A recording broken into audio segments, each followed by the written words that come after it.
এটা তোমার বাবার বাড়ি না, যে সকালে রান্না না করে খাবার খাবে। বৌমা, মনে রেখো, এটা তোমার শ্বশুর বাড়ি, বাবার বাড়ি না। নিজের সংসারে যদি স্বামীকে রান্না করে না খাওয়াতে পারো, তাহলে এমন দিন আসবে, সেদিন আফসোস করেও লাভ হবে না। শাশুড়ির কথা শুনে বউ তেলে বাগুনে জ্বলে উঠল। কী বলবেন আপনি? শাশুড়ি হয়ে আমাকে খাওয়ার খোঁটা দিলেন বিয়ের 1 মাসের মাথায়। না জানি সারা জীবন আপনি আমাকে কি করবেন। আমি আর এ বাড়িতে থাকবো না, চলে যাব আজকে। কথাগুলো বলেই গটগট করে নিজের রুমে চলে গেল রুপিতা। রুপিতার বিয়ে হয়েছে 1 মাস হলো। এই 1 মাসে যে স্বামীর জন্য একবারও রান্না করেনি। প্রতিদিন সকালে আমার মাই ভোরে উঠে রান্না করতেন, আর বউ সকাল 8টায় ঘুম থেকে উঠে সোজা টেবিলে খেতে আসতো। মা প্রথম প্রথম ভেবেছিলেন নতুন বউ আস্তে আস্তে সব ঠিক হয়ে যাবে, গুছিয়ে নেবে। কিন্তু 1 মাস কেটে গেলেও তার অভ্যাসের কোনো পরিবর্তন হলো না। তাই আজকে আর সহ্য করতে না পেরে বাধ্য হয়ে মা কথাগুলো বললেন। একটু পর রুপিতা ড্রয়িং রুমে ট্রলি ব্যাগ টেনে নিয়ে এসে শক্ত গলায় বলল, আমি চলে যাচ্ছি। যে বাড়িতে খাওয়ার কোটা শুনতে হয়, সে বাড়িতে আমি আর একবেলাও খাবো না। আপনি আর আপনার ছেলে একা একাই খান। মা অবাক হয়ে বললেন, বৌমা, মুখ সামলে কথা বলো। আমি তোমাকে একবারেও খাওয়ার কোটা দিইনি। তুমি বলো, কোন বাড়ির বউ স্বামী অফিসে যাওয়ার আগে তার জন্য 1 কাপ চা পানিও দেয় না? রুপিতা আর 1 সেকেন্ডও দাঁড়ালো না। মায়ের কথার তোয়াক্কা না করে হনন করে দরজা খুলে বেরিয়ে গেল। বাবার বাড়ি পৌঁছেই রুপিতা তার মায়ের কাছে ইনিয়ে বিনিয়ে বানিয়ে কথা বলতে শুরু করলো। মা নাকি তার খাওয়া সহ্য করতে পারে না, সারাদিন নাকি তাকে দিয়ে দাসীর মতো খাটান, আর কথায় কথায় খাওয়ার কোটা দেন। মেয়ের চোখের জল দেখে রুপিতার মা তো রেগে আগুন। বিকেলে আমি অফিস থেকে বাসায় ফিরতেই মা বিষণ্ণ মুখে ড্রয়িং রুমে বসেছিলেন। আমাকে দেখে সব কথা খুলে বললেন। কেন রুপিতা রাগ করে ট্রলি ব্যাগ নিয়ে চলে গেছে? আমি মায়ের পাশে বসে কাঁধে হাত রেখে বললাম, তুমি একদম মন খারাপ করো না মা। যে বউ শাশুড়ি একটা ভালো উপদেশকে খোঁটা হিসেবে নিয়ে রাগ করে বাপের বাড়ি চলে যায়, সে রাগ করেই থাক। তার নিজের ভুলটা আগে বোঝা দরকার। মা নিঃশ্বাস ফেলে বললেন, যা হবার হয়ে গেছে রে বাবা, তুই বরং একটা ফোন করে ওকে চলে আসতে বল। এভাবে শ্বশুরবাড়ি ছেড়ে চলে গেলে লোক জানাজানি হবে, আর আমাদের মান সম্মান বলে কিছু থাকবে না। আমি স্পষ্ট ভাষায় জানিয়ে দিলাম, আমি ওকে ফোন করতে পারবো না মা। যে নিজের দায়িত্ব বোঝে না, তাকে ডেকে এনে মাথায় তোলার কোনো মানে হয় না। এ কথা বলে আমি নিজের রুমে চলে আসলাম। কিন্তু মায়ের মন তো মান সম্মানের ভয় আর সংসারের শান্তির কথা ভেবে মা নিজেই একটু পর রুপিতার মায়ের নাম্বারে ফোন দিলেন। ফোন ধরতেই মা শান্ত গলায় বললেন, বেয়ান ভালো আছেন? রুপিতা আসলে একদমই ভুল বুঝে রাগ করে চলে গেছে। আমি তো ওকে শাশুড়ি হিসেবে নিজের মেয়ের মতো একটু বুঝিয়ে বলতে চেয়েছিলাম। মায়ের কথা শেষ করার আগেই উপাস থেকে রুপিতার মা চড়া গলায় গর্জে উঠলেন, চুপ করুন আপনি। আপনি আমার মেয়েকে খাওয়ার কোটা দেন। আপনাকে কে অধিকার দিয়েছে আমার মেয়েকে অপমান করার?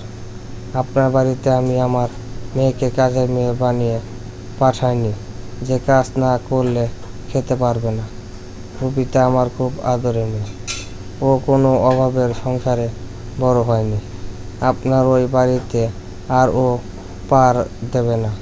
কথাগুলো বলে রুপিতার মা সজোরে ফোনের সংযোগ কেটে দিলেন। মা ফোনটা হাতে নিয়ে স্থির হয়ে বসে রইলেন। লাউড স্পিকারে থাকা ফোনটির কথাগুলো আমি রুমের ভেতর থেকে স্পষ্ট শুনতে পাচ্ছিলাম। রাগ আর ক্ষোভে আর শরীর জ্বলে উঠল।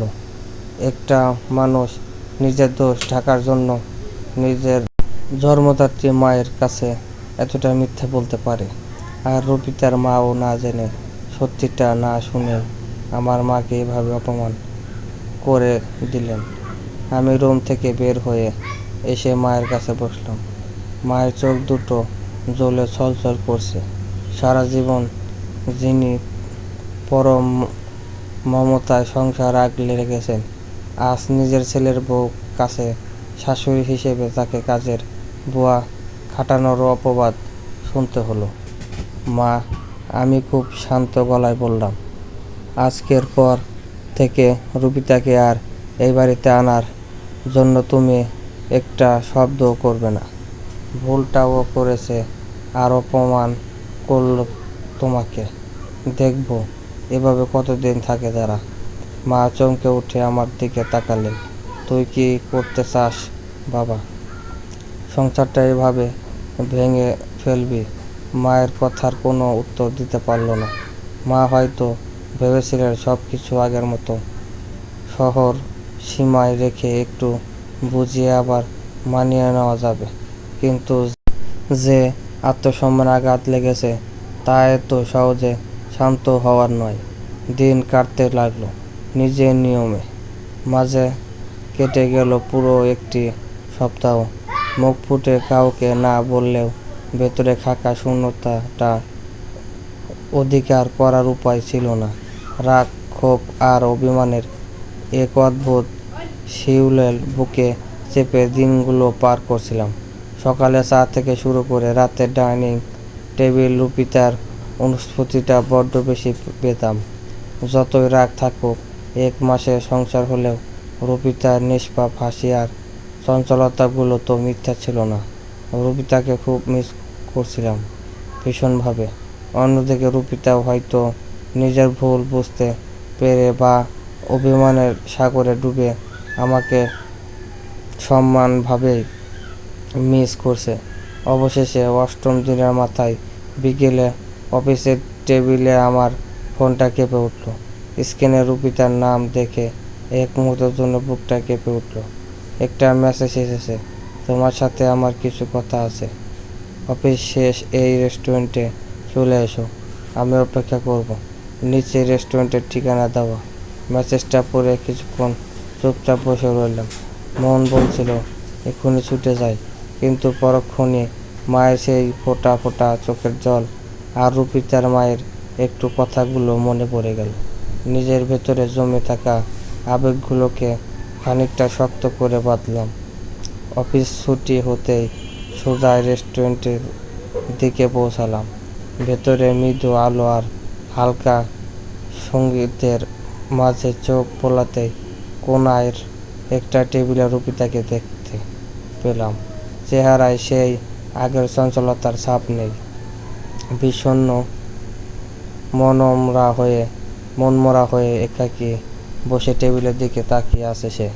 তার মুখটা দেখে বুকের ভেতরটা কেমন যেন হু হু করে উঠল।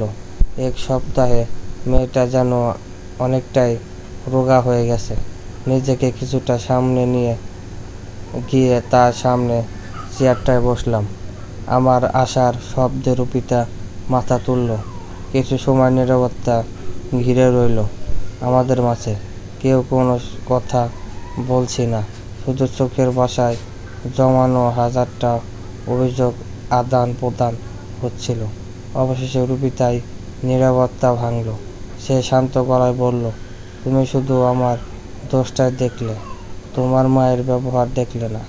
আমি কি সত্যি এতটাই খারাপ?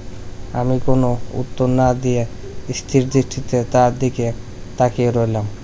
রুপিতার চোখের কোণে জমে থাকা জলটুকু সামনে নিয়ে বলতে লাগলো, মা সেদিন যেভাবে আমাকে কথাটা বললেন, ওভাবে বলাটা কি তা সত্যি উচিত ছিল? আমাকে যদি খাওয়ার পর ঘরে ডেকে নিয়ে আদর করে বলতেন, বৌমা তোমার স্বামীর জন্য তো আমি আর সারা জীবন রান্না করতে পারবো না, এবার থেকে তুমি একটু একটু করে দায়িত্ব নাও, রান্নাটা শিখে নাও। আমি কি তখন তাকে না করতে পারতাম? আমি কি এতটাই অভদ্র? তিনি না বলে সরাসরি বললেন, এটা তোমার বাবার বাড়ি না যে রান্না না করে খাবার খাবে। এতগুলো কথা শোনানোর কি খুব প্রয়োজন ছিল? আমারও তো একটা আত্মসম্মান আছে। শুনেই মাথাটা গরম হয়ে গিয়েছিল। তুমি তো ভালো করে জানো আমি কেমন, আর আমার বাবা মায়ের কাছে আমি কিভাবে বড় হয়েছি। কথাগুলো বলতে বলতে রুপিতার চোখ দিয়ে দু ফোঁটা জল গড়িয়ে পড়ল। আমি একটা দীর্ঘশ্বাস ফেললাম। কিছুক্ষণ চুপ করে থেকে রুপিতার দিকে তাকিয়ে নরম গলায় বললাম, রুপিতা, মা হয়তো গুছিয়ে বলতে পারেনি, কিন্তু মা তো দিন শেষে তোমার ভালোর জন্যই কথাগুলো বলেছিলেন। তুমি নতুন এসেছো, সংসারের দায়িত্বগুলো যেন আস্তে আস্তে বোঝো, সেই চিন্তাই মায়ের ছিল। রুপিতার সাথে সাথে বিষাদের সুরেই বলে উঠল, সব সময় ভালো হয় না, এটা মনে রেখো। আর মায়ের তো তারা কিসের ছিল? বিয়ের আগেই তো আমার মা তোমার মাকে পরিষ্কার করে বলেছিলেন, আমার মেয়েকে আমি কোনো দিন রান্নাঘরে পাঠাইনি, ও কোনো কাজই পারে না।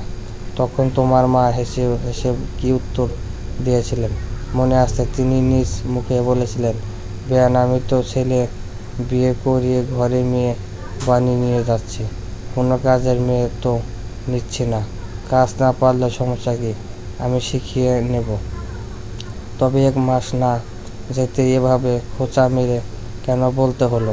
রুপিতার কথাগুলো শোনার পর আমি পুরো স্তব্ধ হয়ে গেলাম। ঘটনার এই দিনটা আমার জানা ছিল না।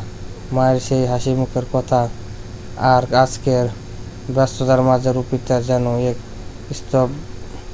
বিষম দোয়ালা চালে আটকে গেছে। একদিকে জন্মদাত্রী মায়ের সম্মান আর অপমান, অন্যদিকে নিজের স্ত্রীর অভিমান আর না বলা কষ্ট। দুটোর মাঝখানে দাঁড়িয়ে আমি কি উত্তর দেব খুঁজে পাচ্ছিলাম না। রেস্টুরেন্টের আবছা আলোয় রুপিতা শুধু আমার উত্তরের অপেক্ষায় আমার মুখের দিকে এই দৃষ্টিতে তাকিয়ে রইল। চলবে পরবর্তী গল্প পাওয়ার জন্য চ্যানেলটাকে সাবস্ক্রাইব করুন।